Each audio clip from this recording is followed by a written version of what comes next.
Magandang araw mga kababayan. Narito ang pinakabagong ulat sa lagay ng panahon ngayong Monday, August 18, 2025. So naging bagyo na nga ang mga low pressure na binabantayan natin. Isa sa kanluran na nasa labas ng Philippine Area of Responsibility at si Bagyong Waning na nasa hilagang silangan ng Batanes at meron pang isang low pressure na nabuo na posibleng maging bagyo din this week. Alamin natin ang mga bagong detalye dito. Para naman lagi kang updated sa lagay ng panahon, i-click mo lang ang subscribe button. Ngayong umaga, namataan ang sentro ng Tropical Depression Waning sa layong 520 kilometers sa silangang hilagang silangan ng Itbayat, Batanes. Taglay nitong lakas ng hangin na 45 kilometers bawat oras malapit sa gitna at may pagbugsong hangin na umaabot hanggang 55 kilometers per hour. Patuloy namang nakakaapekto ang trough ng tropical depression sa kanlurang bahagi ng northern at central Luzon habang ang southwest monsoon ang nakakaapekto sa kanlurang bahagi ng southern Luzon. Sa forecast weather condition sa Ilocos Region, Zambales at Bataan,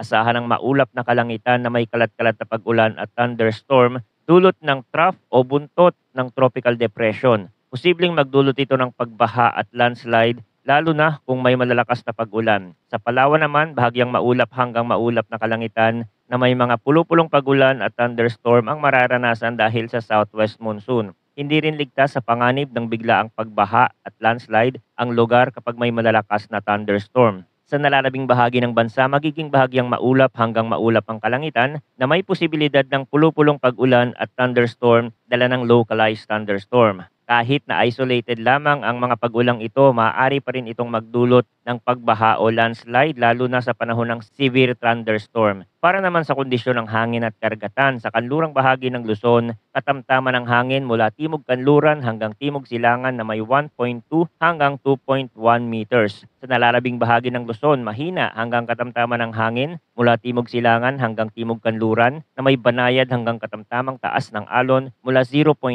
hanggang 1.8 meters. Sa nalalabing bahagi ng bansa, mahina hanggang katamtaman din ang hangin mula timog silangan hanggang hilagang silangan na may banayad hanggang katamtamang taas ng alon mula 0.6 hanggang 1.2 meters. Batay naman sa mga international weather model, si Bagyong Waning na nasa loob ng Philippine Area of Responsibility ay inaasahang kikilos pahilaga at posibleng tuluyang lumabas ng PAR bukas. Samantala, ang isa pang tropical depression na nasa kanlurang bahagi ay patuloy namang kikilos papuntang Vietnam palayo sa ating teritoryo. Bagamat ang dalawang bagyo na ito ay hindi inaasahang magdudulot ng malawakang pinsala o direktang pagtama sa ating kalupaan, mayroon pang isang sistemang nakikita ang mga modelo na posibleng mabuo sa timog silangan ng Pasipiko. Ayon sa pinakabagong datos, may posibilidad na ito ay tumama sa Northern Luzon o Extreme Northern Luzon. Subalit, dahil ito ay long range forecast pa lamang, marami pang posibleng pagbabago sa direksyon at galaw nito.